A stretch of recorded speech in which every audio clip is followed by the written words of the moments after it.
Signore, ti ringraziamo stasera. Abbiamo modo di rallegrarci, Signore, perché siamo qua nella tua casa. Non siamo a un funerale, non siamo all'ospedale, siamo nella tua presenza, dove c'è la vita e la vita eterna, Signore, dove tu hai ordinato la benedizione. E come abbiamo cantato, vogliamo entrare da quella porta con ringraziamento, con lode, rallegrandoci perché il nostro nome è scritto nel libro della vita, rallegrandoci perché tu sei in mezzo a noi, Signore, rallegrandoci perché ancora tu sei dalla nostra parte, Signore. Guidaci in questo culto, ti preghiamo, veramente dacci il sentimento giusto per cercare il tuo volto, la comunione con te. Accompagna chi deve ancora arrivare, Signore, così ti preghiamo fin d'ora per quanti non sono con noi. Raggiungili, benedicili, fai loro del bene come per certo farai del bene anche noi questa sera. Grazie con tutto il cuore, nel nome prezioso di Gesù. Amen. Amen. Mentre siamo in piedi, vogliamo leggere un salmo molto bello, come tutti gli altri. Il Salmo 138, se avete le Bibbie vi invito a seguirmi. Gloria a Dio. Abbiamo un Dio fedele che promette quello che che mantiene quello che Egli promette. E dice così: io ti celebrerò con tutto il mio cuore. Davanti agli dei salmeggerò a te. Adorerò rivolto al tuo Tempio santo. E celebrerò il tuo nome per la tua bontà e per la tua fedeltà, poiché tu hai reso grande la tua parola oltre ogni fama. Nel giorno che ho gridato a te, tu mi hai risposto. Mi hai accresciuto la forza dell'anima mia.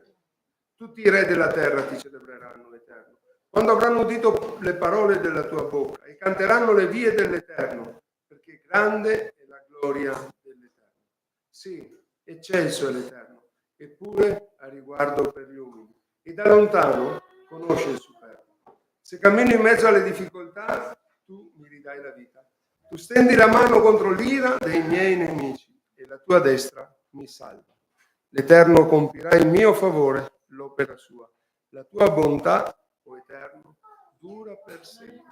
Non abbandonare le opere delle tue mani. Amen. Amen. Potete stare in piedi qualche minuto ancora o siete stanchi? Possiamo cantare un altro inno in piedi? 886. Mi hai anticipato, non era questo, ma va bene questo. Cantiamo l'887. Alleluia, grazie Signore. Qualche momento ancora, poi avrete modo di stare seduti. C'è un solo Signore a cui restare fedeli, una verità soltanto da seguire. Gesù non disse io sono una verità, Gesù disse io sono la verità, la via e la vita. Alleluia. Gloria a Dio.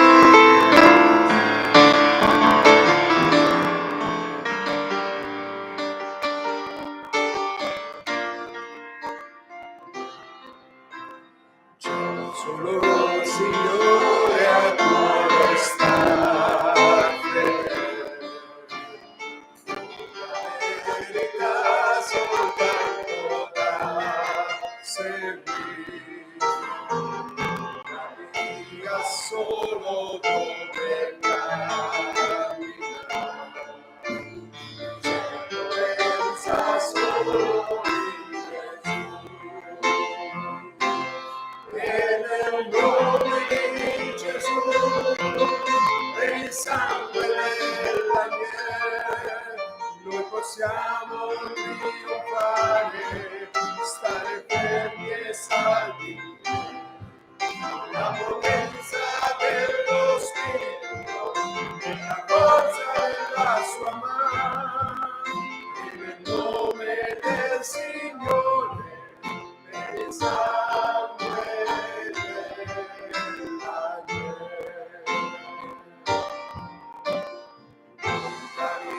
da lui nunca si sullo Spirito noi camminiamo, sotto il suo sangue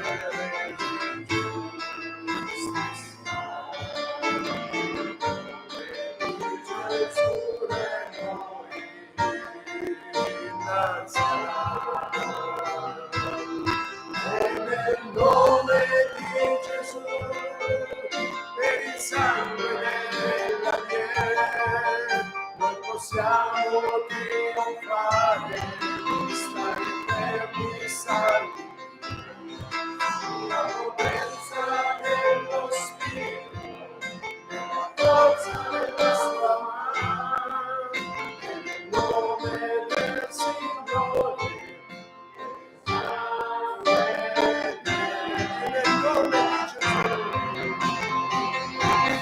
nel nome di Gesù, per il sangue dell'agnello, noi possiamo trionfare, stare fermi e salvi, la potenza dello Spirito, la forza della sua mano, nel nome del Signore, il sangue dell'agnello.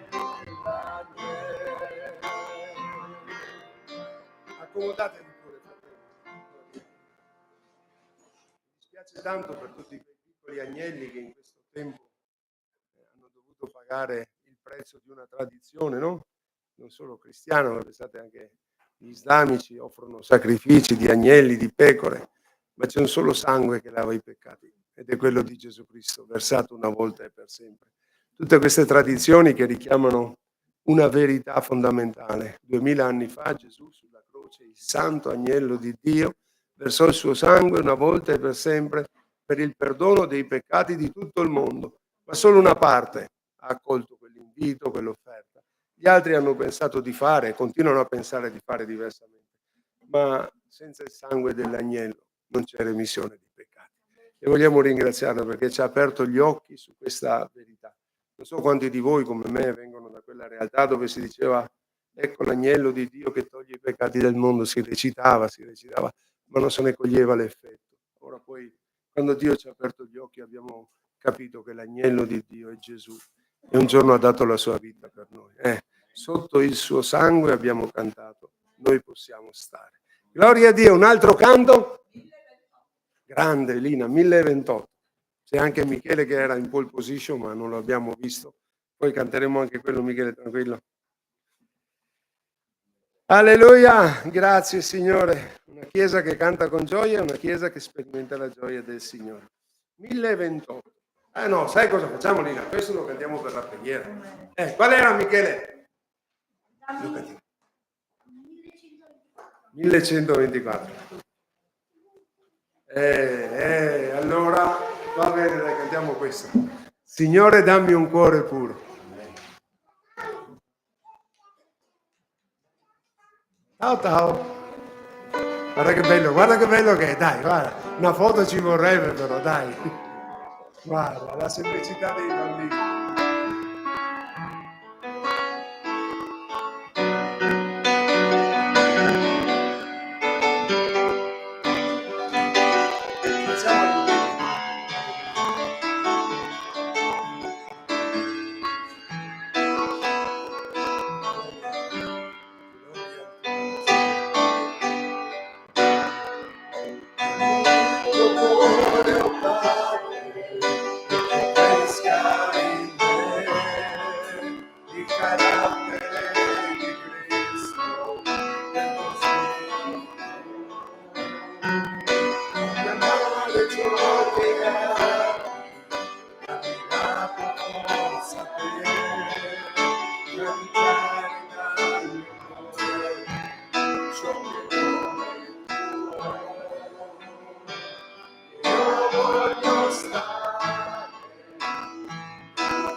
Chi salirà?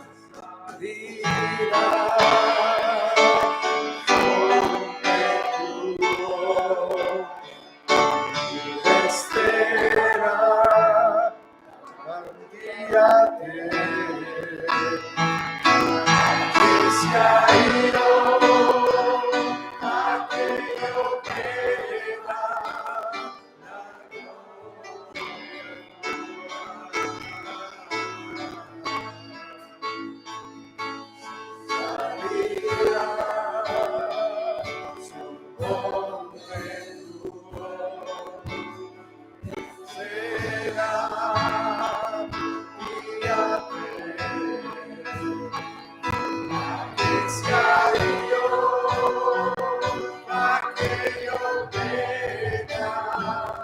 la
Gloria e lode al tuo nome, per adorarti, Signore, per lodarti anche stasera, per benedire il tuo nome. Lava i nostri cuori, Signore, veramente che il sangue del tuo Figlio anche stasera possa lavare i nostri cuori, perché per certo abbiamo sbagliato, abbiamo peccato ancora in questo giorno, Signore.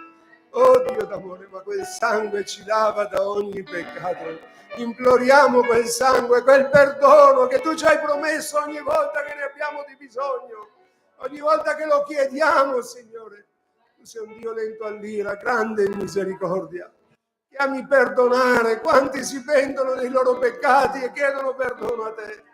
E anche stasera, Signore, non vogliamo che le nostre preghiere siano impedite, non vogliamo che il sangue tuo, ne abbiamo bisogno, ci lavi affinché la lode salga su nel cielo. Dove, Signore? Oh Signore, generazioni e generazioni ti stanno adorando, perché sono lì davanti al trono della grazia. Alleluia, alleluia. Dacci un cuore puro, dacci un cuore puro. Un cuore come quel piccolo bambino che gattonava qua, Signore. Un cuore come quello dei bambini, Signore, che con semplicità vengono alla tua presenza, Signore. Oh, non devono elaborare delle richieste, chiedono ciò che hanno bisogno, Signore, ed esternano i loro sentimenti, non con ipocrisia, ma con sincerità, Signore. Dacci dei sentimenti puri ancora verso di te, e così gli uni verso gli altri. Signore, vogliamo prendere anche questo momento per pregarti per il fratello Enzo, per pregarti per Domenico, per ringraziarti per Chas e Caterine, Signore, per ringraziarti per ogni bisogno che ti abbiamo presentato, Signore. sia quelli che tu hai già evaso e quanti stai evadendo, Signore, stai rispondendo, Signore. Perché come abbiamo letto, quell'uomo gridò e tu hai risposto. E noi stasera come Chiesa ancora ti preghiamo per Sergio, Signore, che tu stendi la tua mano. Ti ringraziamo per Gianluigi che è qua, Signore. Ti ringraziamo per ognuno di noi, Signore. E possiamo dire, Ebenezer, fin qui tu ci hai soccorso. Signore, non abbiamo neanche pensieri per capire cosa ci sta aspettando, qualcosa di glorioso ancora. Signore, grazie, grazie per la tua presenza. Davvero abbiamo bisogno che tu ci guidi ancora. Nel nome prezioso di Gesù. Amen. Grazie, Signore. Amen. Grazie, Signore. Amen. Accomodatevi, fratelli, vogliamo lasciare spazio a qualche testimonianza. C'è qualcuno che vuole ringraziare il Signore questa sera con libertà e gioia? Gloria a Dio. Prego, Agnese. Pace a tutti. Allora, penso da tantissimo che non ringrazio il Signore e a volte, soprattutto da mamma, da genitore, un po' una preghiera scontata che facciamo sempre, che poi diventa una routine, è di proteggere e benedire i nostri figli. Ma a volte, quando succedono certe cose, capiamo realmente che è una preghiera molto importante e potente, che la diciamo magari sempre, ma il significato è proprio forte. Allora, prima volevo leggere un versetto che è in Salmi 3, che dice: io mi sono coricato e ho dormito, poi mi sono risvegliato perché il Signore mi sostiene. E molte volte quando noi, appunto, nel svegliarsi al mattino, andare a letto alla sera, dove è andata la giornata, è andata tutto bene, la notte è andata tutto bene, spesso e volentieri lo diamo per scontato, che scontato non è, e ringraziamo sempre il Signore per questo. Lo dico perché noi abbiamo una casa sull'albero, su un albero che abbiamo lì a casa, e Michele ci va sempre, insomma, è una cosa che ormai è di routine, è casa sua.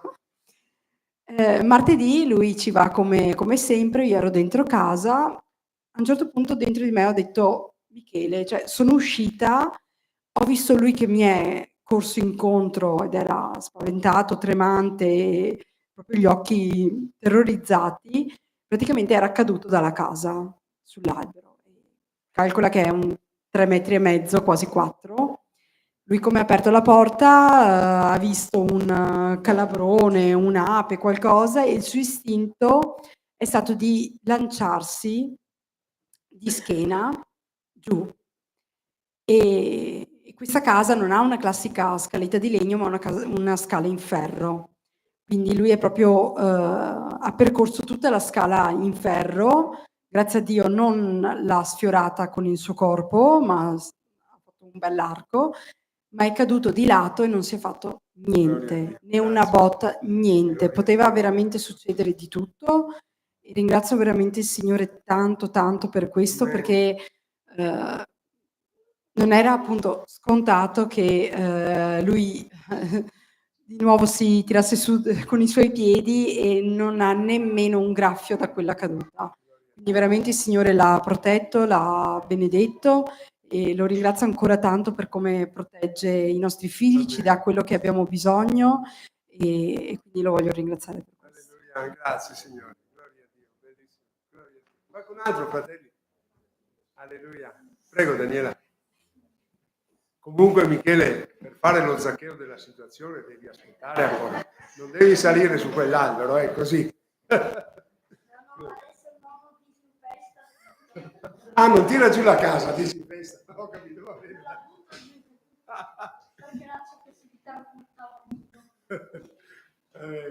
Grazie, prego Daniela. Sì, anche io voglio ringraziare il Signore, visto che siamo in tema con Agnese, siamo in linea. Per giovedì stavamo tornando dalla chiesa di Mestre e ci chiama Isacco, uno dei miei figli, e dice: guarda, ho portato Beniamino al pronto soccorso perché durante la partita di calcio è caduto malissimo con la schiena girata, ha fatto una cosa.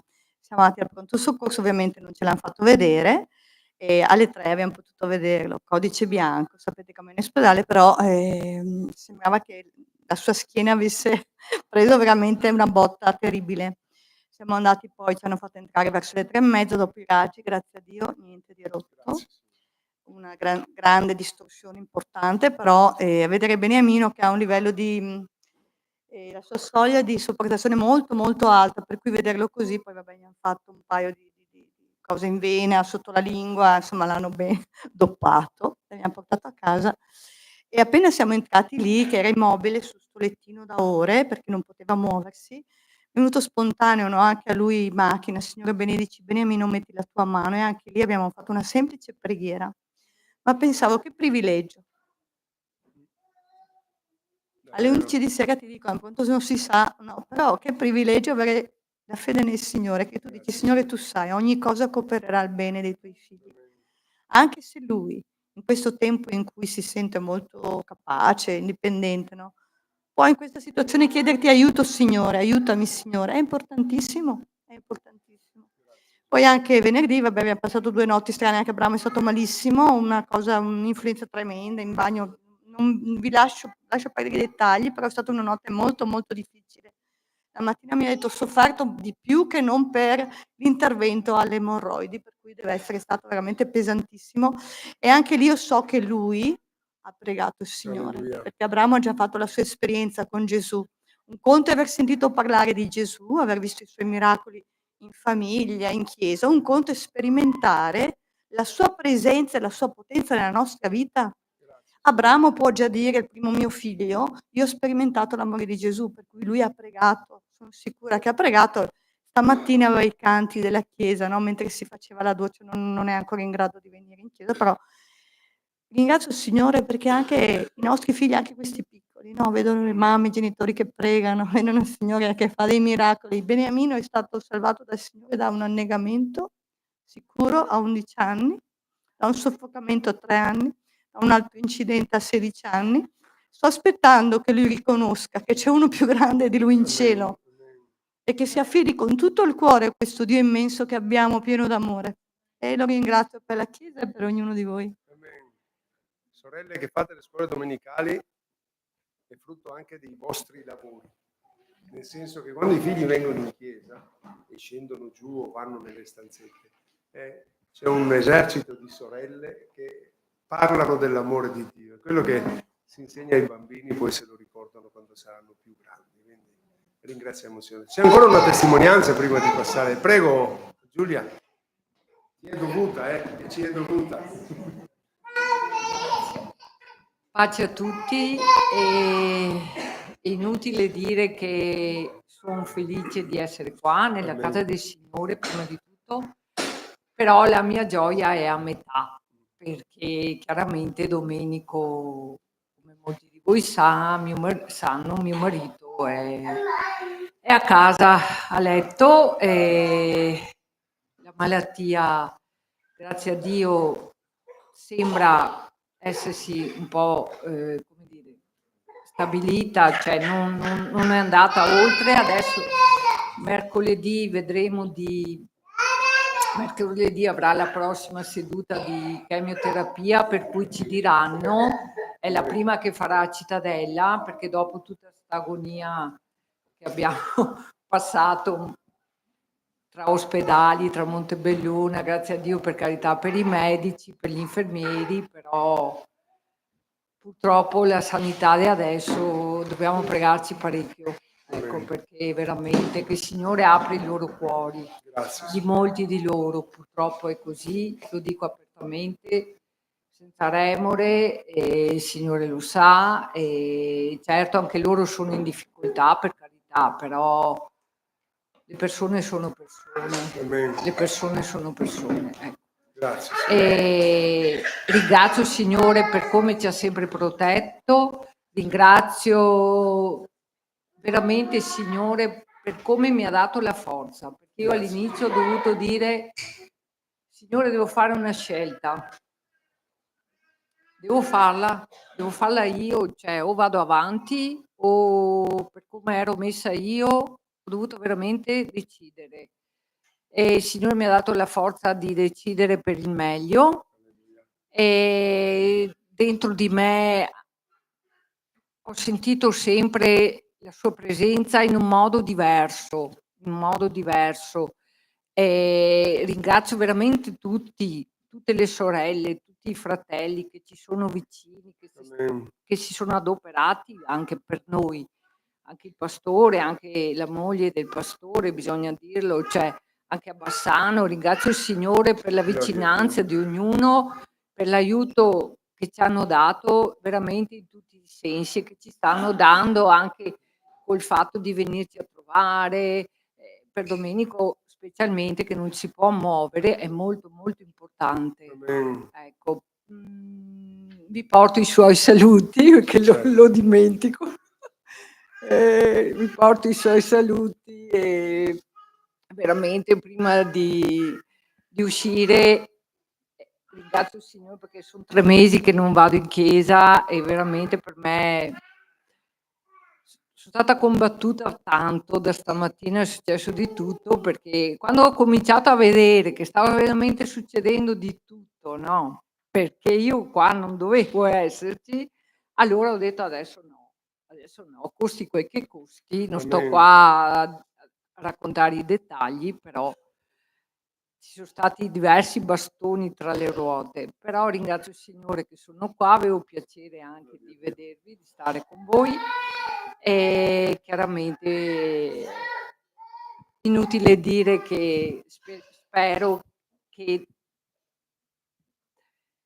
Che la come tua c'è gioia sia completa, che come la ha mia detto gioia Gesù. sia Amen. completa e che possiamo ancora io e Domenico lodare il Signore Alleluia. nella sua casa Amen. insieme. Ecco, questa è la nostra speranza e prima appunto di uscire mi ha detto, quando l'ho salutato, ho detto: "Guarda che vado, come va? Tutto quanto a posto, okay?"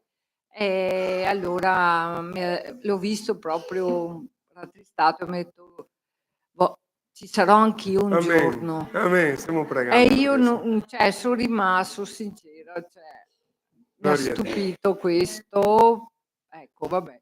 E ringrazio il Signore anche Amen. per questo Amen. e niente, andiamo avanti con la sua forza e per la sua grazia e Alleluia. non per i nostri meriti. Amen. Gloria a Amen. Dio. Grazie Signore. Porta i nostri saluti a tutta la Amen, Chiesa. amen. 493, ci alziamo all'impiedi, vogliamo cantare ancora questo inno e poi vogliamo pregare anche il canto. Sì, poi lo canteremo, Lina, non preoccuparti. 493 prima, cantiamo questo. Vogliamo pregare per il fratello Enzo, ricordiamoci, non sta passando un bel momento adesso. Non si sa bene perché. Fratello Specchi ci starà forse seguendo da casa, immagino, vero?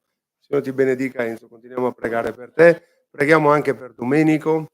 Ringraziamo il Signore per Charles e anche per Gianluigi. Signore sa, anche per Sergio. Sergio è davvero un sorriso dietro a un problema, gloria a Dio. Guardiamo il sorriso, il problema lo guarda il Signore. E così per ognuno di noi. 493, vogliamo cantarlo, prendere qualche momento per ringraziare il Signore. E poi passeremo alla parola del Signore.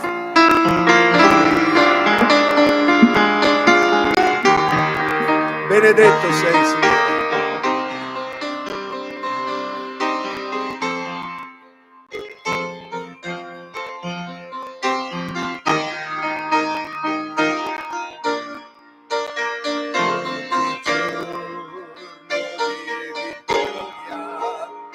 Il Signor viene dal cielo, noi redenti ogni tempo, il Sol Cristo il fedele, nel momento, voi viventi giorni, con Gesù glorificati, tutti insieme saliremo. Ecco il Re che viene, Gesù ritorna, con il suono della tromba, il suo volto mireremo. Ecco il Re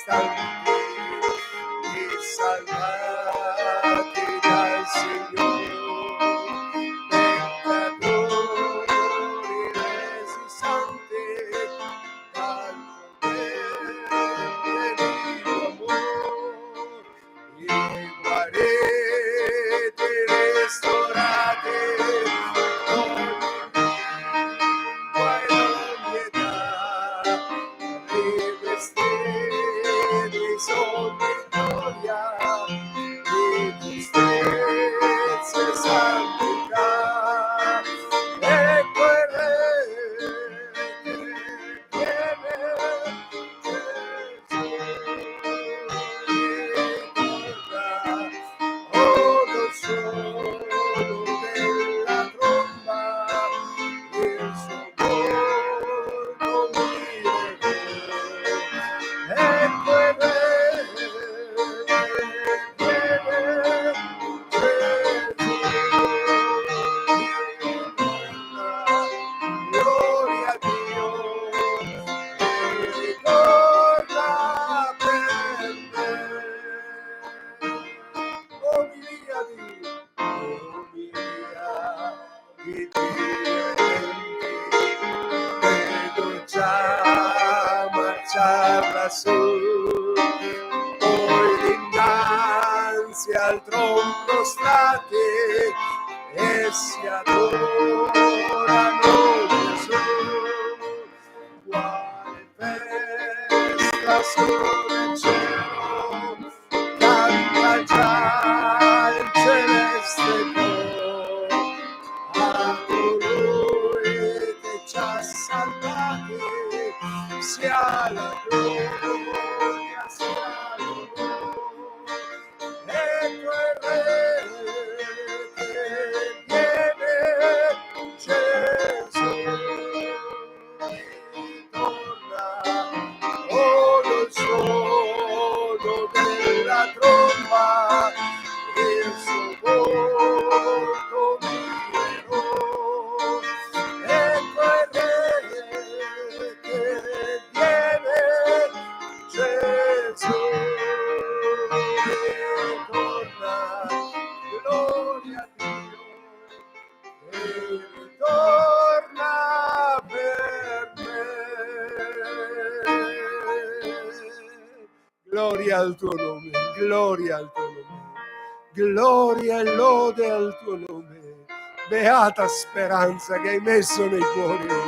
Oh, non la morte ma la gloria, alleluia, non la tomba ma il cielo, gloria al tuo nome, il Re che torna, gloria al tuo nome, non più come l'agnello ma come il leone della tribù di Giuda, gloria e lode al tuo nome, un Re glorioso, pieno di autorità e autorevolezza, meraviglioso Gesù, meraviglioso. Oh, miriadi di redenti, gloria al tuo nome. Grazie che facciamo parte di quella schiera. Alleluia, alleluia, alleluia. Signore, grazie, Signore, grazie. Signore, grazie, alleluia. Meraviglioso, meraviglioso. Ora la dabashanda la rabaya. Re di gloria, Re di gloria. Oh Gesù, Gesù, Gesù, Gesù.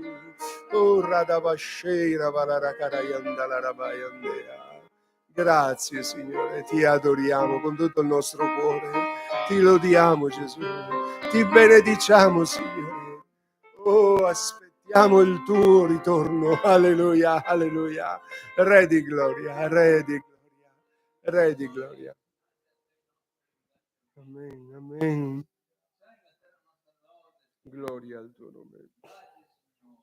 Gloria al tuo nome. Amen. Alleluia.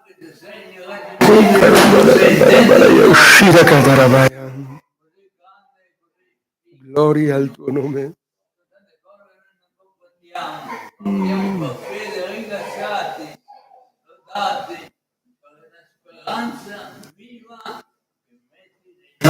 Grazie Padre.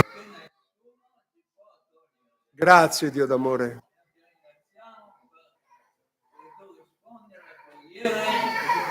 Facciamo, Signore, vediamo con i nostri bisogni, dai fratelli, nel bisogno del Signore, ma grazie perché tu conosci ogni cosa. Amen, amen. Gloria al tuo nome, Signore. Amen, grazie Padre, nel nome di Gesù Padre. Grazie Signore, grazie Dio d'amore. Grazie Signore. Signore, grazie. Sì Signore, grazie. Signore, tu a quel cieco hai chiesto cosa vuoi che io ti faccia. E noi stasera accogliamo ancora quella domanda. Sappiamo che tu sei l'Onnipotente. Signore, se tu ci chiedessi stasera cosa dovresti fare per Enzo, per Domenico, per Ciassi, sia la nostra preghiera è questa, Signore, che tu manifesti la tua gloria nelle loro vite. Signore, se tu chiedesti a Sergio cosa vuoi che io ti faccia, Sergio ti chiederebbe una guarigione, anche noi te la chiediamo. E così, Signore, noi desideriamo il bene dei nostri fratelli. E se noi che siamo così limitati desideriamo questo, quanto più tu vuoi il bene di questi cari che ti presentiamo. Grazie che possiamo parlarne con te, possiamo trovare consolazione, speranza in te, che puoi ogni cosa, Signore, che ci hai fatto vedere che puoi ogni cosa, perché non sono cose raccontate dagli altri. Noi sappiamo cosa vuol dire un Dio che guarisce, un Dio che consola, un Dio che libera, un Dio che rialza in piedi, un Dio che provvede. Lo abbiamo visto con i nostri occhi, Signore. Non stiamo parlando di qualcun altro che ha fatto queste esperienze. Le abbiamo viste e toccate con le nostre mani, Signore. I nostri orecchi hanno sentito le testimonianze. Signore, siamo andati in quel luogo e abbiamo visto così come era stato detto. E ti ringraziamo perché tu sei un Dio reale, un Dio che interviene e opera nella vita di quanti confidano in Lui. Signore, stasera con semplicità, con libertà nel cuore, con fiducia in te, ti chiediamo, fai del bene a questi cari, fai tanto del bene a questi cari. Signore, opera per amore del tuo nome. E anche quelli che ci dimentichiamo, Signore. Signore, quanti forse ci stiamo dimenticando perché non vediamo le risposte, noi li mettiamo davanti a te, Dio d'amore. Alleluia, ti preghiamo per Giada ancora. Desideriamo vedere un miracolo in questa donna, Signore, quello che solo tu puoi fare, Dio d'amore. Ti ringraziamo ancora per Renata, benedicila, Signore, incoraggiala, consolala ancora. Per Elena, Signore, ti preghiamo, e per quanti abbiamo nel cuore ancora stasera. Grazie, grazie perché tu sei qua, sei in mezzo a noi, e con tutto il cuore ti adoriamo, Gesù. Grazie perché non manchi mai all'appuntamento. Ancora una preghiera per le nostre famiglie, per ogni nostra famiglia, per ogni matrimonio, ogni marito e moglie, ogni nucleo familiare, li mettiamo nel palmo delle tue mani. Tienici stretti a te e uno all'altro, Padre, nel nome prezioso di Gesù. Amen, amen. Grazie, Signore. Amen. Grazie, Signore. Gloria al tuo nome. Alleluia, alleluia, alleluia. Gloria al tuo nome. Signore, metti anche la tua mano sulla spalla della sorella Lina. Signore, tu sai cosa ha bisogno Lina in questo momento e noi ti ringraziamo perché nella tua fedeltà lo farai, Signore. Nel nome prezioso di Gesù. Grazie, Signore. Grazie, grazie. Grazie, Signore. Nel nome di Gesù. Alleluia, alleluia, alleluia. Grazie, Signore. Gloria a te, Signore. Della mente, delle battaglie nascoste, Gloria a te, Signore. che a volte affrontiamo di giorno in giorno. Marra de Ti Bacascina. ringraziamo perché tu ci sei, Signore. Alleluia. Ti ringraziamo per tutte le volte che eravamo atterrati, Signore, tu ci hai tirato su con il tuo amore. La tua parola è stata per noi un balsamo, Gloria una al tuo nome. fortezza. La tua presenza ci ha consolato. Gloria al Per tutte tuo le nome. volte che ci siamo sentiti soli, non capiti, isolati, Signore. Eppure tu ci hai fatto capire che eravamo preziosi agli occhi tuoi, che tu eri sempre con noi. Signore, per tutti quei sentimenti che passano al nostro cuore durante il giorno, quei ragionamenti, Signore, che ci atterrano, che ci infastidiscono. Aiutaci veramente, Signore, a metterci quell'armatura di cui parla la tua parola, Signore. Di armarci completamente con te. Spirito Santo, ti preghiamo per ognuno di noi. che ogni giorno affrontiamo queste lotte, queste battaglie, anche Signore quando sentiamo di queste guerre, di queste difficoltà intorno a noi, Signore. Ti preghiamo anche per questo mondo, Amen, Signore, Signore. per il cuore dei governanti, Signore. Ti preghiamo con tutto il cuore perché nella tua parola dici di pregare per i nostri governanti. La preghiera è potente, ti diamo delle parole, tu le trasformi in atti potenti, papà. Gloria al Ti tuo diamo nome. delle semplici parole, a volte non abbiamo neanche le parole perché siamo in situazioni difficili, papà. Eppure tu ci ascolti e poi tu rispondi in modo glorioso come noi non ce l'aspettavamo, Signore. Tu fai sempre al di là di quello che immaginiamo e se siamo qui è solo perché tu sei stato fedele, Signore. Fedele con ognuno di noi, Signore. Grazie, raggiungi, Signore, quei cuori che questa sera sono afflitti, appesantiti e aggravati. Gloria a te, Sostienili, Signore, sorreggili tu, Padre. Noi non vediamo il cuore uno dell'altro, possiamo vedere uno sguardo triste, appesantito, e noi ti preghiamo e noi ti preghiamo Gloria a te, che tu Signore. raggiunga, Signore, ogni fratello e ogni sorella che è nella difficoltà interiore, papà, come sai fare tu, Padre nostro. Grazie, Signore, nel nome di Gesù. Amen. Grazie, Signore. Grazie, Signore. Nel nome di Gesù. Grazie, Signore. Grazie, Padre. Nel nome prezioso di Gesù. Grazie, Signore. Amen, cari. Ci accomodiamo, vogliamo passare alla parola. Poi probabilmente avremo tempo di pregare qualche altro momento dopo e cantare anche il canto della sorella Lina. Volete prendere con me un brano che si trova nella prima lettera che Paolo scrive ai Tessalonicesi, prima lettera di Paolo ai Tessalonicesi, al capitolo 4, alcuni versi.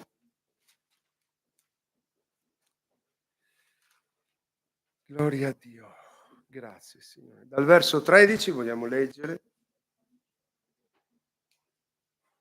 Prima Tessalonicesi,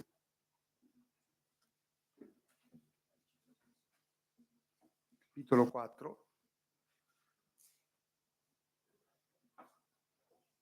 Verso 13. Fratelli, non vogliamo che siate nell'ignoranza riguardo a quelli che dormono, affinché non siate tristi come gli altri che non hanno speranza. Infatti, se crediamo che Gesù morì e risuscitò, crediamo pure che Dio, per mezzo di Gesù, ricondurrà con lui quelli che si sono addormentati. Poiché questo vi diciamo mediante la parola del Signore, che noi viventi, i quali saremo rimasti fino alla venuta del Signore, non precederemo quelli che si sono addormentati. Perché il Signore stesso, con un ordine, con voce d'arcangelo, con la tromba di Dio, scenderà dal cielo e prima risusciteranno i morti in Cristo. Poi noi viventi, che saremo rimasti, verremo rapiti insieme con loro sulle nuvole, a incontrare il Signore nell'aria, e così saremo sempre con il Signore. Consolatevi dunque gli uni gli altri con queste parole. Poi continua. Quanto poi ai tempi, ai momenti, fratelli, non avete bisogno che ve ne scriva, perché voi stessi sapete molto bene che quel giorno, che il giorno del Signore, verrà come viene un ladro nella notte. Quando diranno pace e sicurezza, allora una rovina improvvisa verrà loro addosso, come le doglie della donna incinta, e non scamperanno. Ma voi, fratelli, non siete nelle tenebre, così che quel giorno abbia da sorprendervi come un ladro, perché voi tutti siete figli di luce e i figli del giorno. Noi non siamo, siete figli di luce e figli del giorno. Noi non siamo della notte né delle tenebre.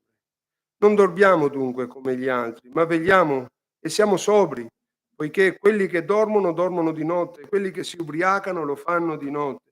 Ma noi che siamo del giorno siamo sobri, avendo rivestito la corazza della fede e dell'amore e preso per elmo la speranza della salvezza. Dio infatti non ci ha destinati a ira, ma ad ottenere salvezza per mezzo del nostro Signore Gesù Cristo, il quale è morto per noi, affinché sia che vegliamo, sia che dormiamo, viviamo insieme con Lui. Perciò consolatevi a vicenda ed edificatevi gli uni gli altri, come d'altronde già fate. Signore, benedici la tua parola ai nostri cuori, nel nome di Gesù.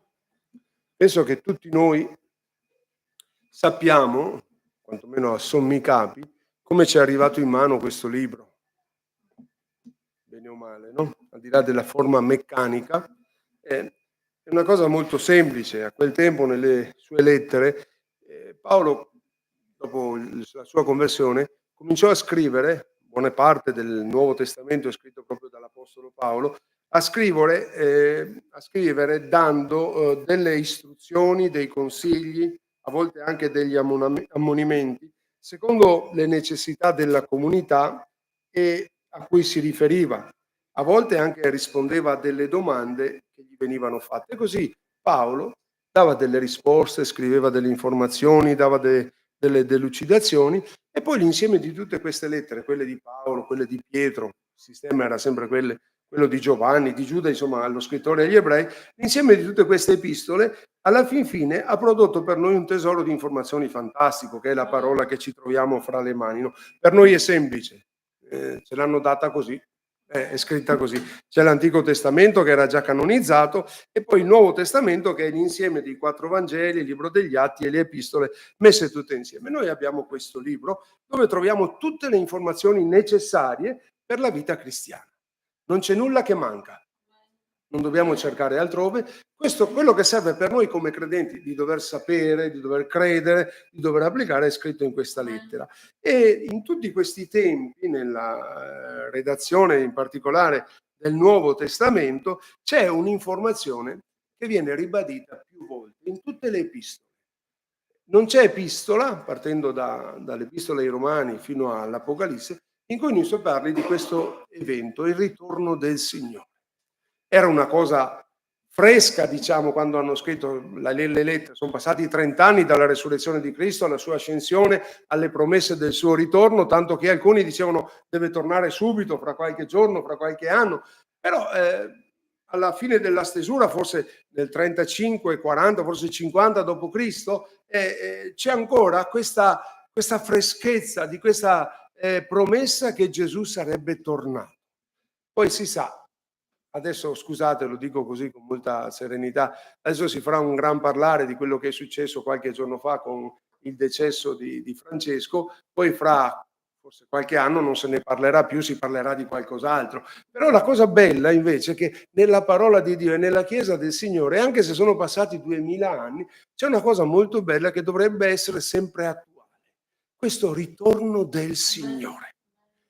Noi sappiamo che è l'ultima promessa per quello che riguarda la Chiesa che si deve adempiere. Gesù ne ha fatte tante o tutte si sono adempiute, fuorché il ritorno del Signore. Ed è una cosa molto particolare, è un'affermazione più volte ribadita, che questa verità è non solo da Paolo, ma da tutti gli scrittori. Se voi guardate, tutti gli scrittori del Nuovo Testamento parlano proprio di questo, in una maniera o nell'altra, che Gesù deve tornare. Quindi vuol dire che era una verità sentita, una verità profonda, una verità che deve produrre qualcosa. E stasera vorrei che questo ritorno del Signore, che non è una punizione, se Gesù torna non è l'ira di Dio, ma è la benedizione di Dio per quanti tornano, perché lo abbiamo letto, Dio non ci ha destinati a una ira sua, ma alla gioia sua. Quindi il ritorno di Cristo è qualcosa che dovrebbe produrre in noi dei sentimenti di entusiasmo.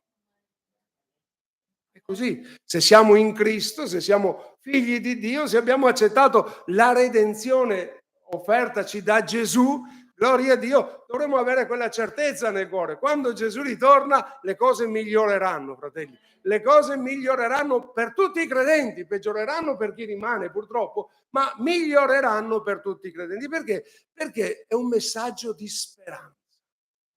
Quando mi sono avvicinato alla Chiesa evangelica anni fa, quando i fratelli predicavano e parlavano del ritorno di Cristo, quando non ero ancora sicuro della mia salvezza, mi preoccupava molto, perché il ritorno di Cristo, se per la Chiesa è un tempo di gioia, per chi non ha creduto in Gesù e rimarrà qua, sarà un tempo di angoscia, quei 7 anni dove Gesù dice ci sarà una tribolazione così grande che non c'è mai stata. Se non c'è mai stata, pensate, ora che siamo veramente messi male nella società, chissà cosa succederà. Se volete ulteriori informazioni, leggete la parola e vedete cosa aspetta chi non crede nel Signore e rimarrà sulla faccia della terra. Ma non è quello che mi interessa, è quello che riguarda noi. Noi aspettiamo questo giorno benedetto perché è un giorno pieno di speranza. Non so se voi la vivete così, ma la Bibbia dice che il ritorno del Signore, quel momento glorioso che nessuno sa. L'altro giorno ho sentito un'altra blasfemia, purtroppo da un credente. Ogni tanto qualcuno salta fuori dicendo il Signore tornerà quest'estate. E a che quando gli viene detto ma se nessuno lo sa, no, Gesù ha detto che non sappiamo il giorno e l'ora, ma non la stagione. Per me torna queste, sono le solite sciocchezze di qualcuno. Nessuno sa quando tornerà, però la cosa bella è che tornerà, gloria a Dio. E quindi stasera, con l'aiuto del Signore, vorrei veramente condividere con voi questo bellissimo messaggio che io per primo dico non ne parlo abbastanza, ma è un messaggio che permeava le notizie che giravano nelle chiese al tempo di Paolo. Tanto che voi lo sapete, i fratelli di Corinto si salutavano e non solo con Maranatà, non dicevano pace del Signore, ma Maranatà, cioè il Signore sta per tornare. Fratello, ti do una bella notizia, il Signore sta per tornare. Era questo il saluto della Chiesa primitiva. Ma voglio andare per ordini, ho 4-5 punti da toccare, spero chiaramente e velocemente. Intanto il ritorno del Signore è un messaggio di speranza. Non è di disperazione perché chissà cosa succederà, ma chi ha le idee chiare è il più forte messaggio di speranza e di consolazione che tu possa trovare nella Bibbia. Perché lo dico? Perché a un certo momento nel testo che abbiamo letto Paolo risponde alla domanda di persone che stanno vivendo un lutto. Dice, riguardo a quelli che dormono, non vogliamo siate tristi. E sta parlando dei familiari, dei parenti, che probabilmente in quel tempo sono morti, e Paolo usa una consolazione per dare forza a loro. Ed è quella che abbiamo letto adesso. Sappi questo, che il Signore tornerà dal cielo, e poi descrive le varie situazioni, dice, consolatevi gli uni gli altri con queste parole. Allora mi permetto di dirlo, sapete, affrontare un lutto per chi lo vive, ma per anche chi deve in qualche maniera, è giusto, star vicino e consolare, non ci sono tante parole, cioè tante parole vere. Ci sono tante parole di, come si dice, non mi viene quella parola, di circostanza, tante frasi fatte, forse anche sincere, ma trovano il tempo che trovano. Mentre Paolo, quando affronta il discorso della morte, sapete, la cosa più, perdonatemi, forse più comune quando uno è anziano e ammalato, la consolazione più umana, tu dici, almeno ha finito di soffrire. Trovi a volte questa consolazione, però non è tanto reale, perché se è un credente ha finito di soffrire, ma se non è un credente cominciano davvero dei dolori che durano per tutta l'eternità. Non dobbiamo dire le bugie, fratelli. Se io dovessi morire, so che sono finite le mie sofferenze, non che stia soffrendo, perché so che vado col Signore, c'è un luogo preparato per me. Ma se un mio parente che non è credente dovesse morire, anche se fosse affetto da un tumore, non dirò mai ha finito di soffrire. Ma se non accetta Gesù come personale salvatore, continuerà delle sofferenze molto peggiori. E qui Paolo usa questa affermazione, credo che non gli mancassero le argomentazioni, dicendo consolatevi gli uni gli altri con queste parole. Anche Paolo non trovava parole per consolare chi era nel lutto, e la consolazione era questa: Gesù ritorna, un giorno saremo tutti insieme, saremo lì alla sua presenza, e sta parlando dei credenti, ed è un messaggio che dà tanta speranza, fratelli. È vero, a volte ci separiamo per un periodo, chi muore prima, chi muore dopo, però un giorno, gloria a Dio, per la fede nel Signore saremo insieme per l'eternità. E se qua dobbiamo essere privati l'uno dell'altro per un tempo perché Dio decide così e i nostri giorni sono già scritti nel libro della vita, poi un giorno, se crediamo nel Signore, se la nostra fede è in Gesù, staremo insieme per l'eternità. Ed è bellissimo, questa aspettativa ci fa ricercare una sincera e profonda comunione con Dio, perché è una speranza potente da consolare la sconfitta più grande e reale. La sconfitta più grande dell'uomo è la morte. Ed è reale per tutti gli uomini, fratelli. Tutti moriremo prima o dopo. Se Gesù non torna, tutti moriremo in un modo o nell'altro. Perché quando siamo nati siamo destinati a morire, è così fisiologico. Però gloria a Dio, anche in quel momento lì c'è una potente consolazione che non è sì, dai, coraggio, qua e là. Certo, Dio ci consola, ma ci sono lutti che ci vogliono decenni a essere elaborati. Ma ciò che ti fa sperare un po' nel dolore umano è che un giorno saremo riuniti veramente con i nostri cari.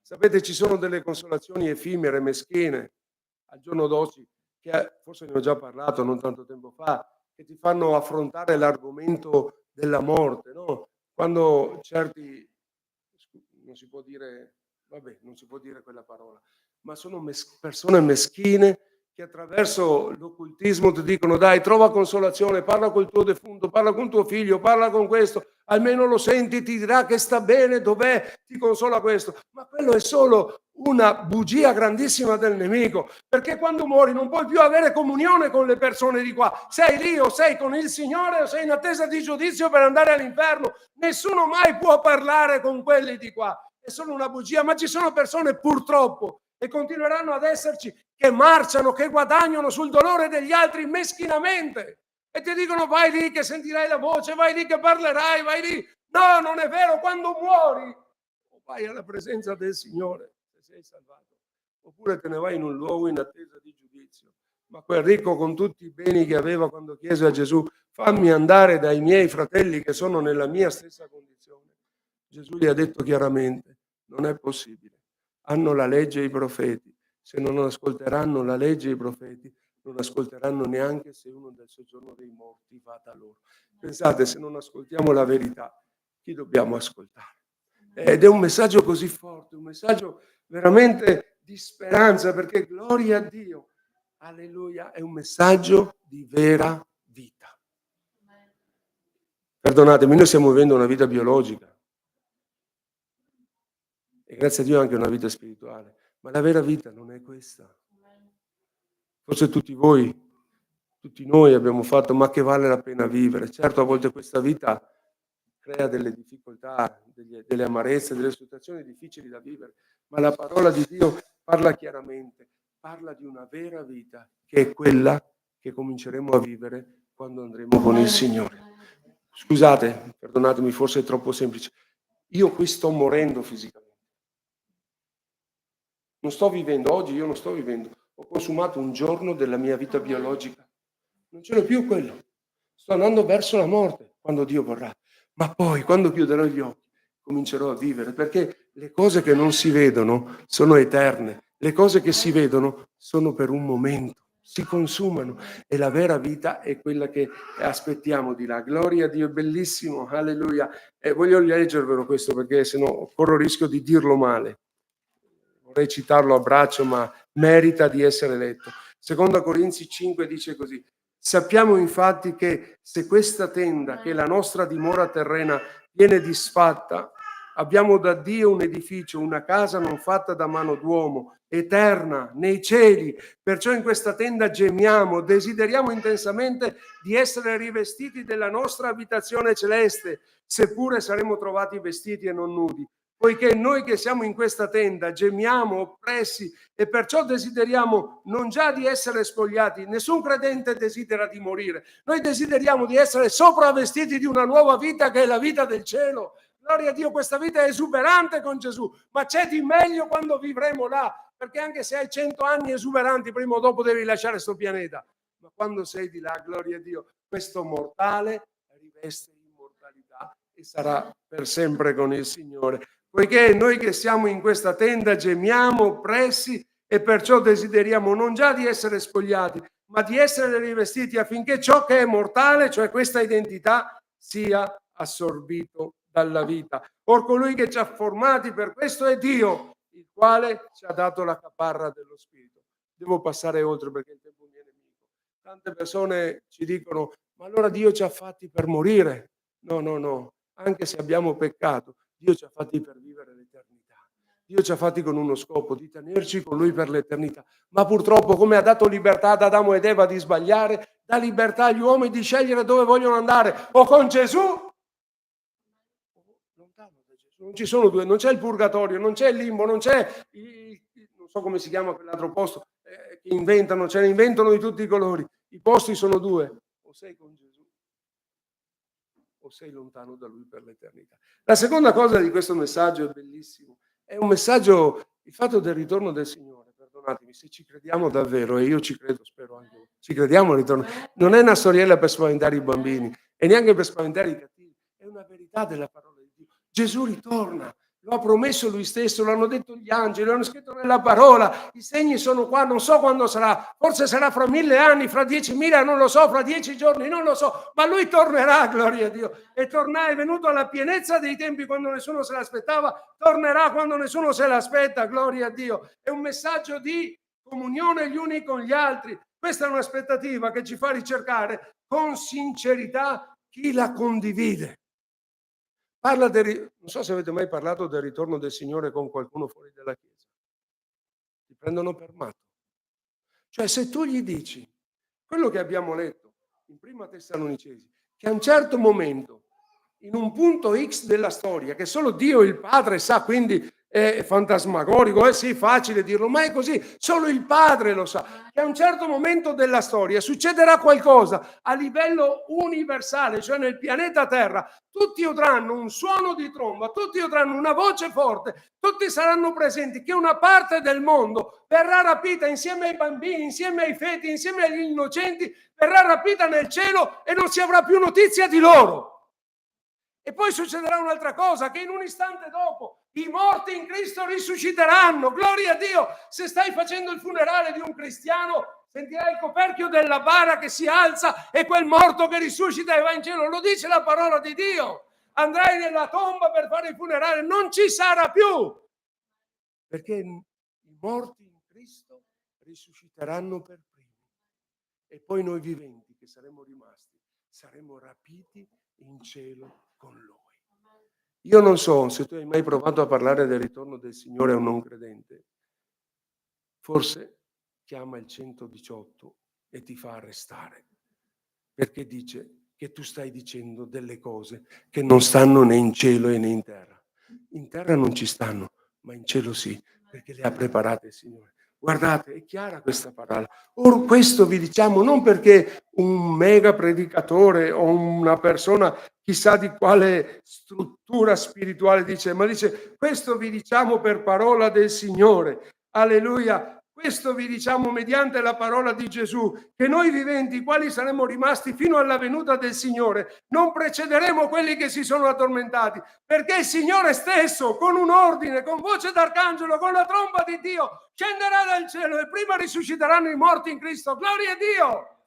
Bellissimo! E poi noi viventi che saremo rimasti, verranno rapiti insieme con loro sulle nuvole a incontrare il Signore nell'aria. Se crediamo che Gesù è morto in croce per i nostri peccati, nello stesso libro, dalla stessa parola, dalla stessa fonte, c'è anche questa verità. La parola di Dio non è una parte vera e una parte falsa, è sempre verità. E quando parla del ritorno di Cristo, noi crediamo che a un certo momento il Signore tornerà dal cielo. Non so se saremo ancora in vita, non lo so quando, ma prima risusciteranno i morti in Cristo e poi noi viventi ci uniremo a loro e saliremo nel cielo con un corpo glorificato. È parola di Dio. E cosa questo ci fa, se crediamo veramente, scusate, ci fa desiderare questo, perché a un certo momento, quando Lot disse ai suoi generi: guardate che sta arrivando un giudizio su Sodoma e Gomorra, gli angeli mi hanno detto che ci sarà un giudizio, c'è scritto che ai generi di Lot pareva che lui stesse farneticando, che stesse dicendo scusate il termine, una cavolata, una cosa che non ha valore, e se n'è dovuto andare lui trascinando la moglie che anche quella non ci credeva e anche le figlie che non ci credevano. Ma di lì a poco il giudizio di Dio è arrivato, perché quello che Dio dice, Dio lo fa. Dio è fedele. E allora questo ci porta, scusatemi, non a strumentalizzare questa verità, però a cercare chi la condivide. Io non so se fuori dalla Chiesa evangelica che si basa sulla parola, questa dottrina è chiara e annunciata. A volte si dice, sì, quando moriamo è il ritorno del Signore, quando ci convertiamo è il ritorno del Signore. Ce ne sono altri di meschini che strumentalizzano questa cosa dicendo, viene in mente qualche episodio negli Stati Uniti d'America, in qualche altra isola del Sud America. Andiamo tutti in quel luogo perché lì verrà il Signore, tornerà quel giorno, dovremo essere tutti uniti. No, non è così. Nessuno sa quando è. Possiamo parlare di testimoni di Geova, hanno provato 3-4 volte a dare una data. Non è così, nessuno lo sa. Dobbiamo vivere la nostra vita, ma viverla insieme e condividere questa speranza. Gloria a Dio con chi ha la stessa speranza nel cuore.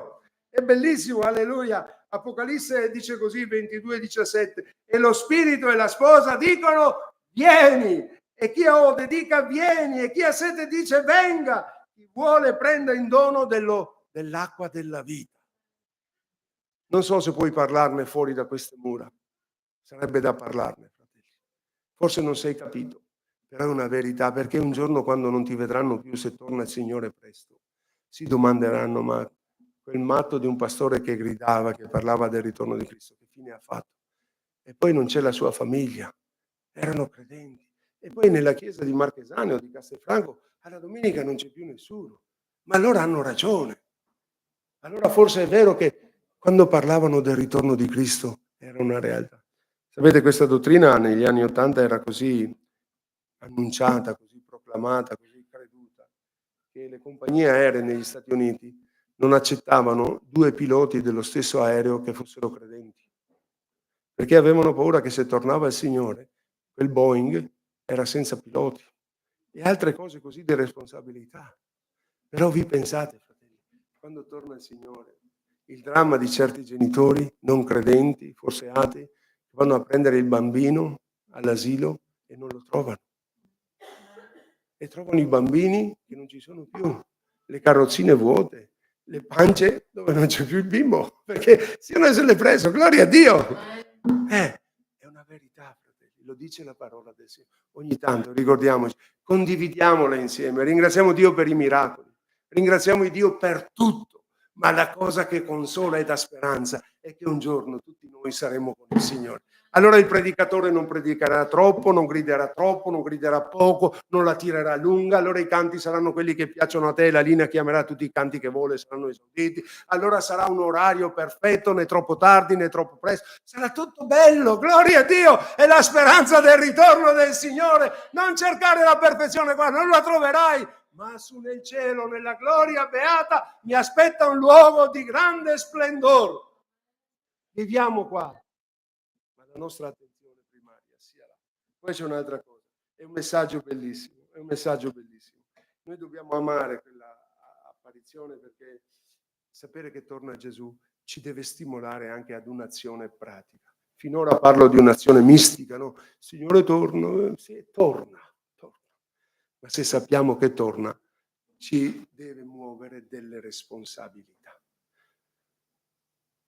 No, non lo dico, però torno poi dietro. Ci sono certi avvenimenti che si programmano e in qualche maniera cambiano un po' la fisionomia della città, l'impegno delle persone. Ci sono delle cose che coinvolgono gli altri.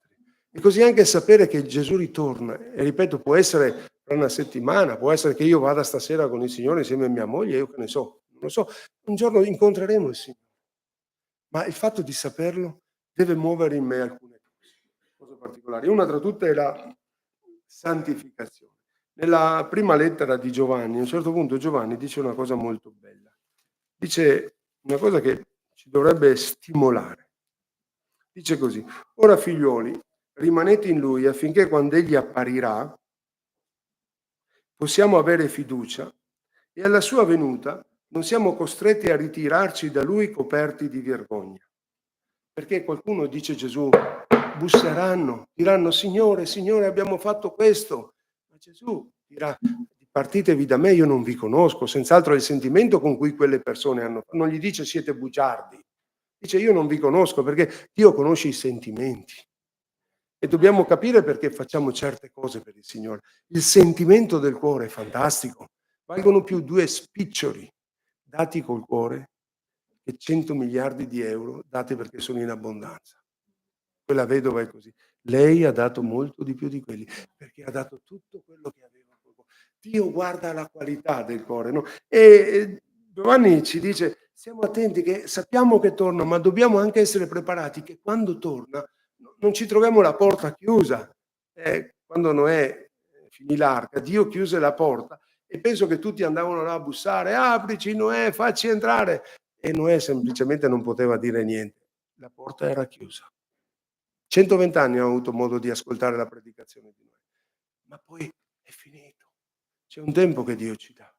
E stasera è ancora il tempo che tu ti prepari perché Gesù ritorna. Non sappiamo quando. Non voglio spaventarti, lunga vita al re, alla regina si diceva, lunga vita anche a tutti noi finché Dio vorrà, ma un giorno, gloria a Dio, dovremo trovarci faccia a faccia con il nostro Creatore. Allora è un messaggio di santificazione. Quando Gesù tornerà prenderà ciò che è suo, ciò che gli appartiene e la Chiesa ha una chiara identità. Anni fa, parlando di questo, su a Trento, dicevo una cosa, mi è venuta così. Gesù è un gentiluomo, siete d'accordo? Gesù è onesto, lui non vuole nulla che non sia suo o che gli sia dato. Quindi quando tornerà Gesù, non prenderà ciò che non gli appartiene così a caso, lui prenderà solo quello che lui si è acquistato col suo sangue. Perché se no sarebbe un ladro. Allora viene per prendere i suoi, quelli che con lui hanno un rapporto personale, gli si sono affidati, gli appartengono. Gesù prenderà i suoi e la sua Chiesa ha un'identità particolare. Non dovremmo fare uno studio sulla Chiesa, ma Paolo, parlando del rapporto marito e moglie, parla di com'è la Chiesa, la sua Chiesa. 2 parole per descrivere una condizione che dovremmo desiderare. Dice: mariti, amate le vostre mogli come anche Cristo ha amato la Chiesa, ha dato se stesso per lei affin di santificarla, dopo averla purificata con l'avacro della parola, dell'acqua mediante la parola, affin di fare egli stesso comparire dinanzi a sé questa Chiesa, guardate, gloriosa, senza macchia, senza ruga e ogni cosa simile, ma santa e irreprensibile. Questa è la Chiesa che Gesù prepara per il suo ritorno. Se sei fuori da questo schema, non sei la sua Chiesa. Non dice una Chiesa famosa, una Chiesa ricca, una Chiesa che ha il nome, chissà che. No, ma parla di una Chiesa molto semplice, una Chiesa gloriosa, non della gloria degli uomini. Non sappiamo che farcene della gloria degli uomini. Anzi, la Chiesa è una Chiesa che vive l'ignominia degli uomini. Dobbiamo stare attenti quando ci lodano. Non cerchiamo la gloria degli uomini, cerchiamo la gloria di Dio. Ma poi dice anche senza macchia, gloria al Signore, lavata dal sangue di Gesù. C'è un detergente per il peccato, è uno solo, lo dicevo all'inizio, è il sangue di Gesù che ancora stasera lava la Chiesa da ogni macchia. Quando chiediamo perdono a Dio, ogni peccato che non sia la bestemmia contro lo Spirito Santo è perdonato dal nostro Signore Gesù. E poi mi piace, senza ruga, perdonatemi, una mia interpretazione. Con tutto rispetto per quelli come me che hanno passato i 50, senza ruga vuol dire una Chiesa piena di vita, giovanile, con l'esperienza ma gioiosa, dove i culti, dove il proprio rapporto con Dio è fresco, gloria a Dio, non è datato, di una Chiesa che non ha perso il primo amore, ma una Chiesa entusiasta del suo Signore, gloria a Dio, una Chiesa senza ruga, senza quei segni del tempo che a volte segnano anche noi. Ma questo contro di te, sei bravo nella dottrina, sei bravo in tutto, ma hai dimenticato una cosa, il tuo primo amore. Vedi di ravvederti. Dacci il primo amore per te, Signore. E quando parliamo di Gesù, del suo ritorno, il nostro cuore possa ancora dire: vieni, Signore Gesù, ti aspettiamo. Perché qui su questa terra non abbiamo trovato ancora qualcosa che vale come quello che ci hai promesso lassù nel cielo. Ci stanno studiando da secoli il segreto della longevità. Sì, c'è già il segreto della longevità. Chi crede in me, anche se muore, vivrà. Gloria a Dio. 2000 anni fa Gesù lo ha messo pubblicamente.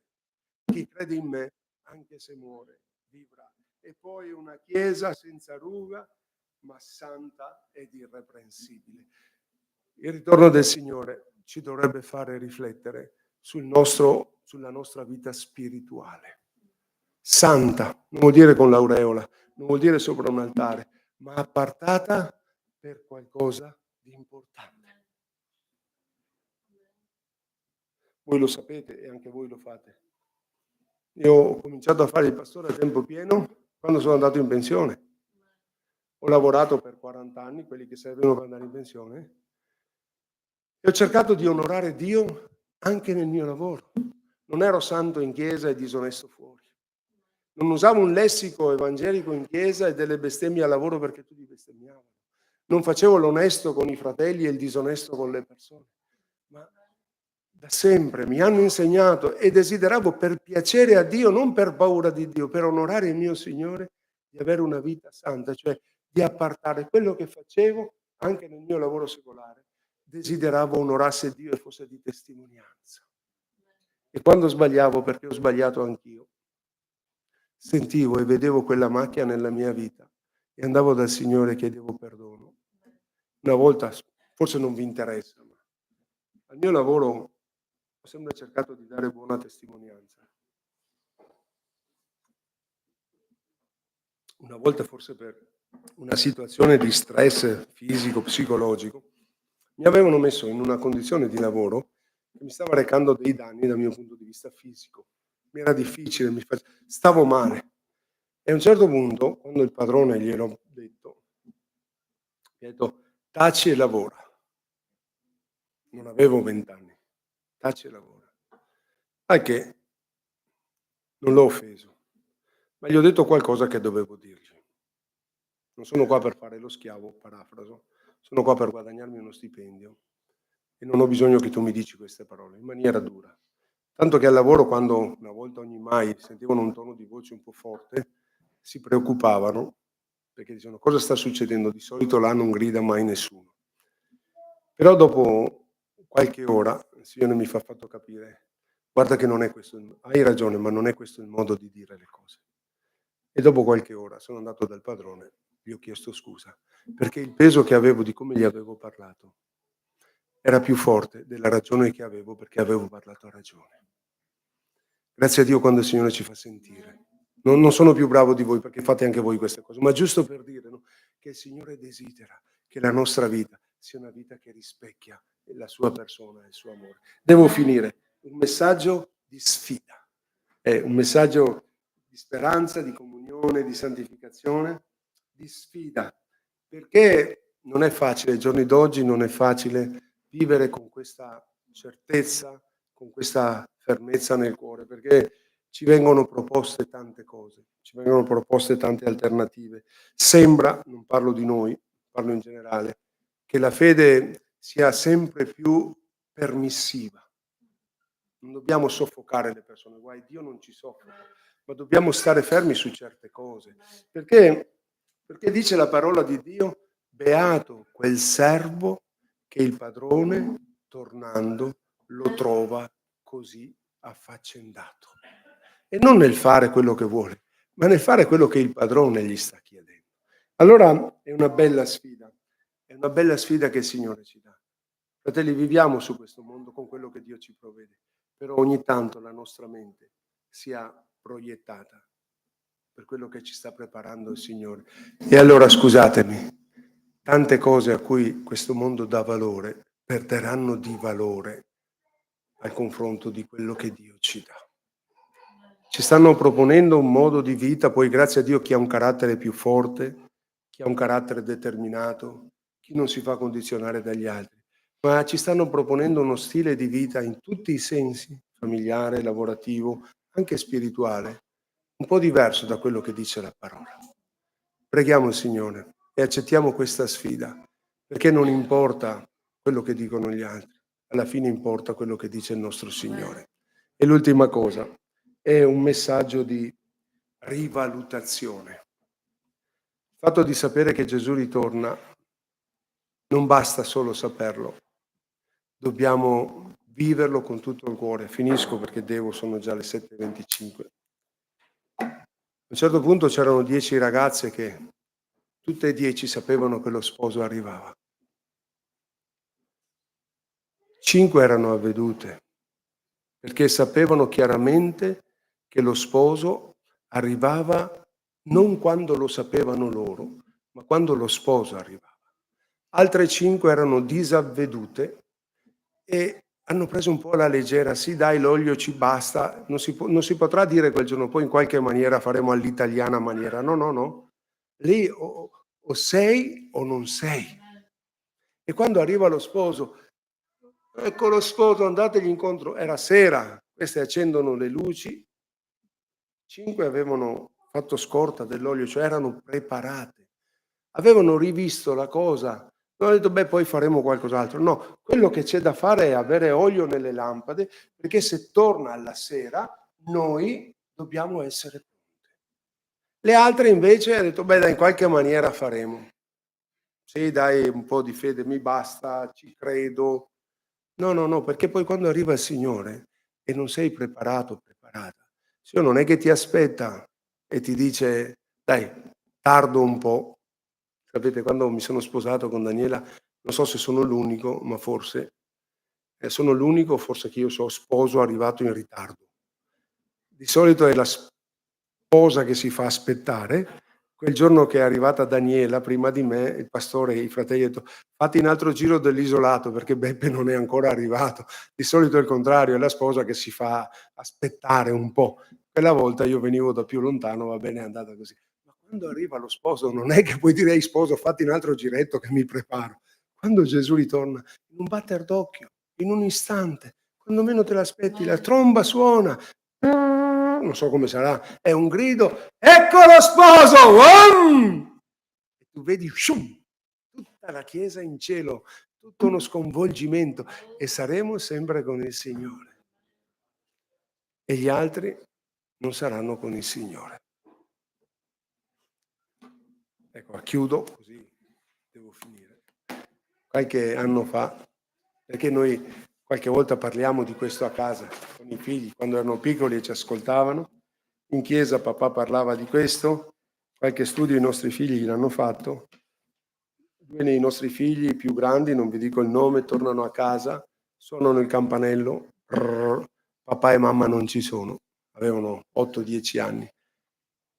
Dico, beh, forse saranno dallo zio, da Giorgio, che è credente anche lui, abitava lì a 800 metri, vanno dallo zio e lo zio non c'è. E allora uno che voleva essere più furbo dell'altro ha detto, guardando suo fratello per spaventarlo, non è che è tornato il Signore, ma l'altro che è più furbo gli ha detto, ecco cos'era quella tromba che ho sentito, al che lo spavento del primo. Un giorno, quando Gesù tornerà, l'importante è che abbiamo dato la nostra vita a Gesù. Viviamo con questa certezza nel cuore. Possiamo avere quel sigillo. L'abbiamo appena passata secolarmente la Pasqua. Chissà, forse qualcuno ha detto non serve sacrificare l'agnello.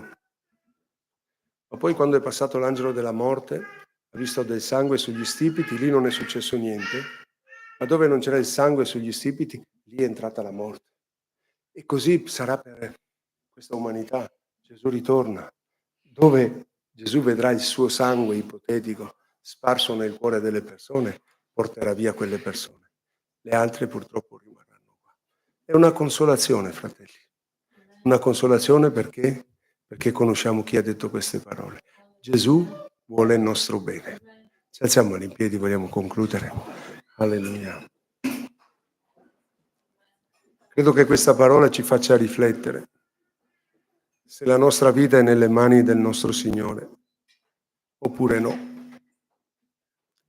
Se abbiamo accettato il suo sangue nella nostra vita come simbolo e opera per il perdono dei nostri peccati oppure no.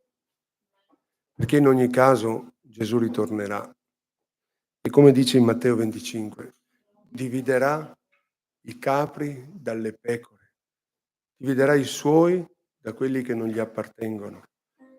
E non sarà una scelta ad estrazione, no, Dio non chiamerà, e neanche a predestinazione, no, Dio non predestina, ma sarà una scelta personale di ciascuno di noi. E se stasera ancora non hai fatto quella scelta di dare la tua vita a Gesù, ti incoraggio, fallo, perché c'è solo del bene per te e per la tua famiglia. Alleluia, alleluia. Possiamo intonare quell'inno? Io alzo le mani al Re che viene. È un breve inno, poi vogliamo concludere.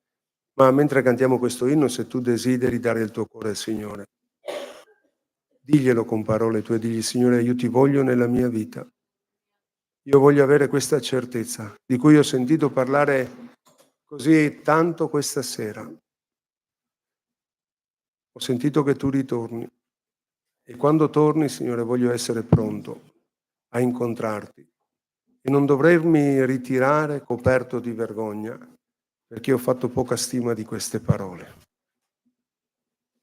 Sappiate, tutti ci possono rifiutare, ma il peggior rifiuto è quando Dio non ci può accogliere. Ma Lui ci vuole accogliere a una condizione sola, attraverso il sangue del suo figliolo. Alleluia, alleluia, alleluia. Vogliamo intonarlo? Qualche istante.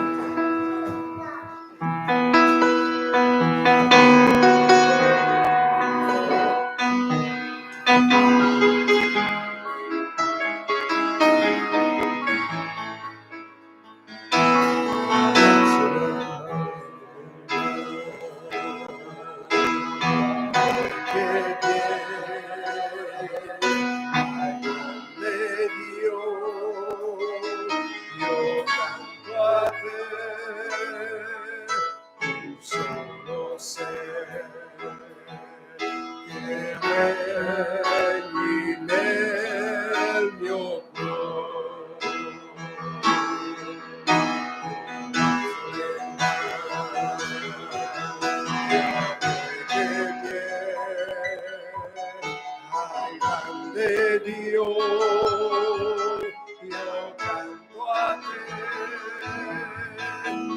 solo sei che regni nel mio cuore.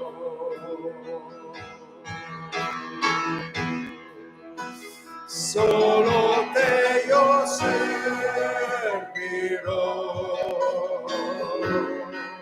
sei l'unico Signore,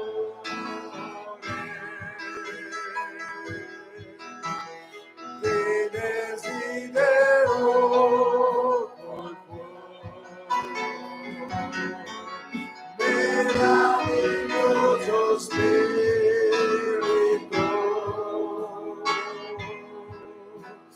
al tuo nome la mia lode salirà.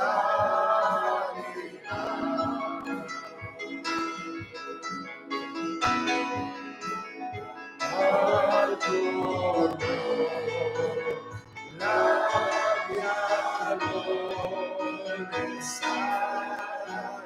Solo te io servirò.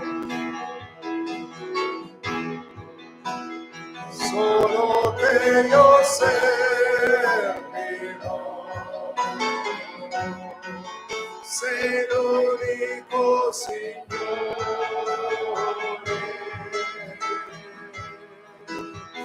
ti desidero col cuore, meraviglioso Spirito,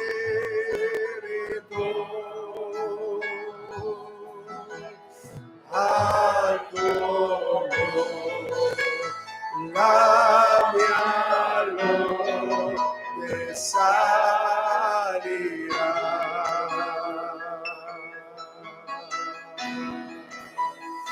Al tuo nome la mia lode salirà.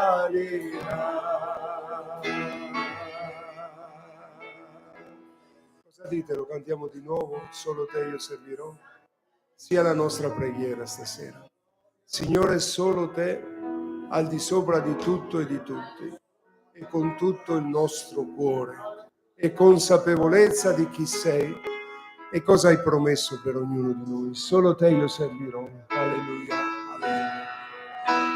Gloria, lode al tuo nome. Solo te io servirò.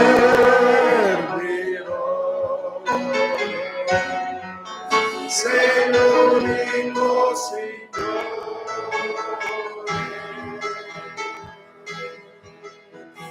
ti desidero.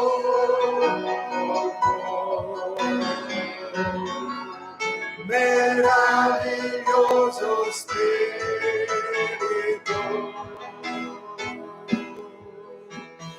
al tuo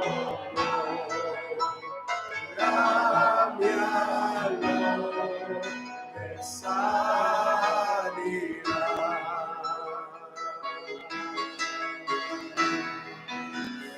Al tuo lode salirà. Sia gloria al tuo nome. Chiedi al Signore stasera che possa diventare il tuo Signore Salvatore. Chiedigli che Lui ti possa acquistare col suo sangue stasera. E se chiuderai gli occhi uno di questi giorni, o fra un anno o 2 anni, tu possa avere la certezza, forse 20 anni, 50 anni, non lo so, ma quella certezza di appartenergli. Perché allora potrai dire: vieni Signore Gesù, vieni Signore Gesù, io ti aspetto. Alleluia, alleluia, alleluia. Sharadabakararayandea. Gloria al tuo nome. Dolce la tua presenza. Meraviglioso sei Gesù. Gloria, gloria al tuo nome. Sharabararakaradabarayarashanda. Grazie Signore. Grazie Signore. Grazie Signore. Gloria al tuo nome. Gloria al tuo nome. Gloria al tuo nome. Gloria a te. Grazie Signore. Vorrei chiedere alla sorella Filomena se può innalzare una preghiera. Sorella, te la senti di innalzare una preghiera per tutti noi? Alleluia, alleluia, alleluia. Gloria al tuo nome.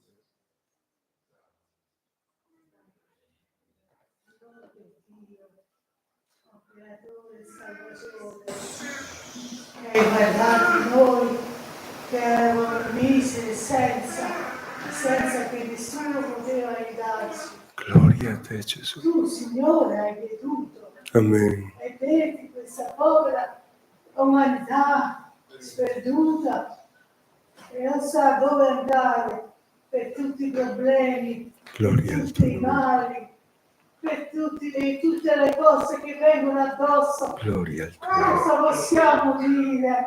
Noi non ti conoscevamo, Signore, ma tu ti sei fatto conoscere. Amen, Signore. Grazie, grazie Gesù. Abbiamo trovato la vita.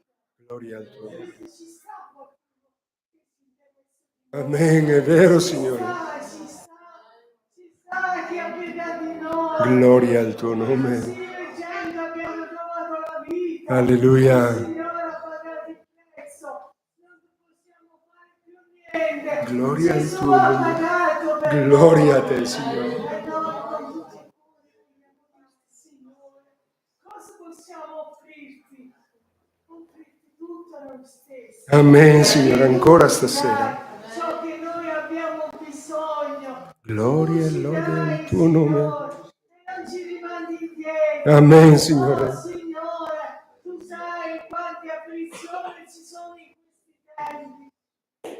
Ma siamo nelle tue mani. Amen, è vero, Tu Signore. hai avuto pietà di noi, Signore. Grazie, Gesù. E tu ci dici, io non ti lascio, non ti abbandono. Amen, grazie, Signore. Tieni, tu sei mio figlio. Alleluia. Io ho pagato per te. Grazie, Oh, Signore. grazie per queste grandi promesse. Mm. Che noi siamo sicuri, ci vogliamo rifugiare in quel sangue che ci ha lavato e ci ha purificato. Gloria a te, Gesù. Oh, grazie Gesù.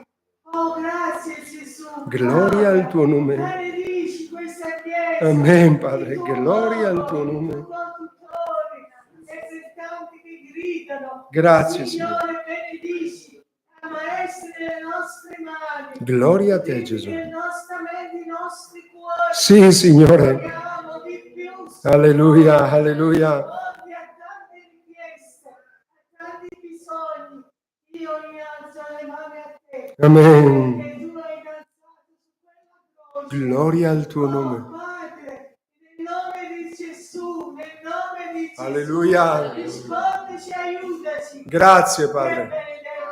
Amen. Grazie Padre, nel nome prezioso di Gesù. Grazie, grazie Signore. Grazie Padre. Amen. Grazie Signore. Amen. Ci accomodiamo, fratelli, vogliamo raccogliere l'offerta.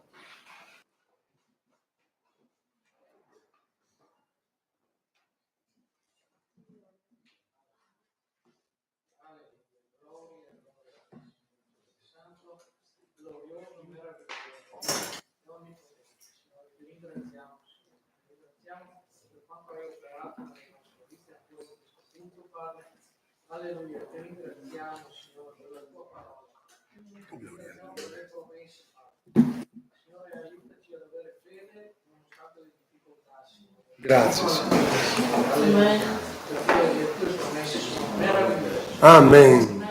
E le messe le nostre mani, i nostri cuori. Possiamo anche noi partecipare all'opera tua. Grazie Dio d'amore. Nel nome di Gesù. Amen, amen, amen. Che canto era, Lina? 1028, possiamo intonarlo, poi vi do 2 annunci e andiamo a casa, fratelli. Io non ce l'ho neanche qua. Questo. Che canto è? Che titolo è? Ah, sono 15. Gloria al tuo nome, Signore.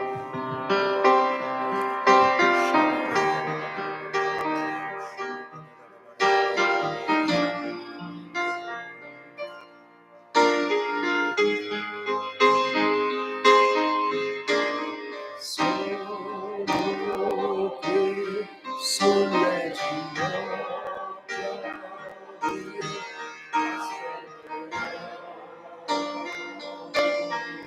aspetterò.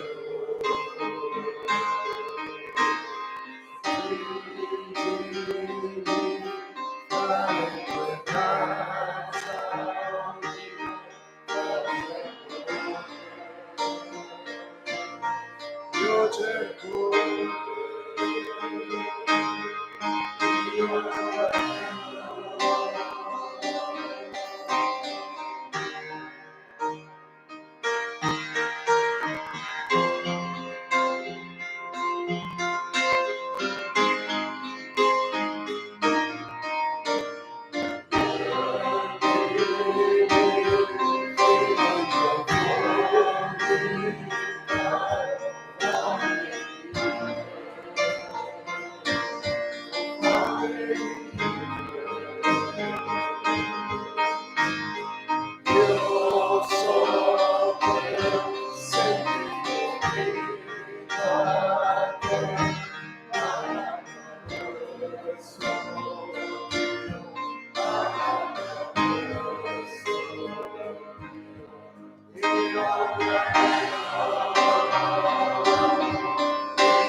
Ci alziamo in piedi.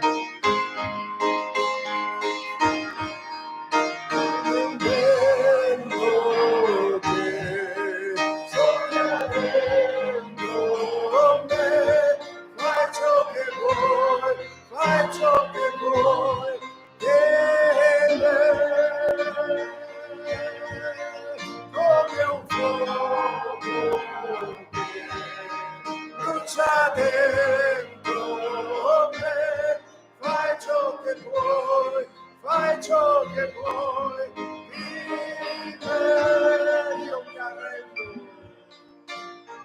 Tempo che soffia dentro me, fai ciò che vuoi, fai ciò che vuoi di me, come un fuoco soffia dentro me, fai ciò che vuoi di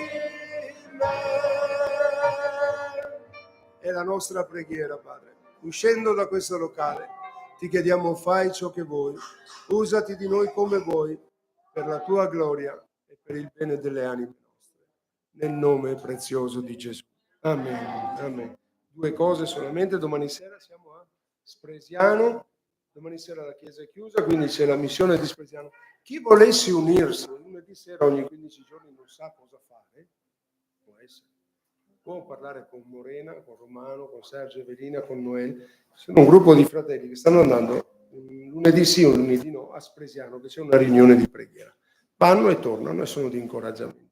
E colgo occasione per dirvi anche che grazie a Dio abbiamo firmato il contratto per un locale a Asiago. Quindi giugno, probabilmente fine maggio, giugno, avremo possibilità di avere un locale aperto al pubblico ad Asiago, al sabato pomeriggio. Stiamo vedendo quando fare, come fare. Ma è una bella opportunità. C'era qualche anno fa, poi con il Covid è stato chiuso e adesso l'abbiamo riaperto. Ed è una missione sia di Bassano sia di Castelfranco, perché ce l'abbiamo in cura noi. Quindi ringraziamo Dio per questa opera che si può un po' estendere. L'altra cosa, martedì abbiamo lo studio, venerdì la preghiera e poi giovedì, il 2 giugno, scusate, che non so che giorno sia, non mi ricordo, è festa comunque, a Padova abbiamo l'incontro annuale del Triveneto. Se siete liberi partecipate, se non siete liberi liberatevi, perché sarà un giorno, mattino e pomeriggio saranno 2 culti con il fratello Renato Mottola. Amen. Signore ci benedica, cari, Signore ci benedica.